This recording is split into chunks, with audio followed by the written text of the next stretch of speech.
أعوذ بالله من الشيطان الرجيم. بسم الله الرحمن الرحيم. فضلا من الله ونعمة والله عليم حكيم. وإن طائفتان من المؤمنين اقتتلوا فأصلحوا بينهما، فإن بغت إحداهما على الأخرى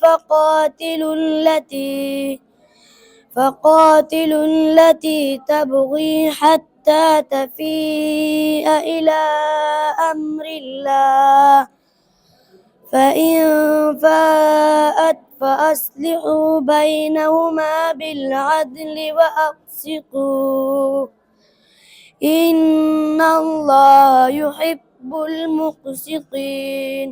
صدق الله العظيم.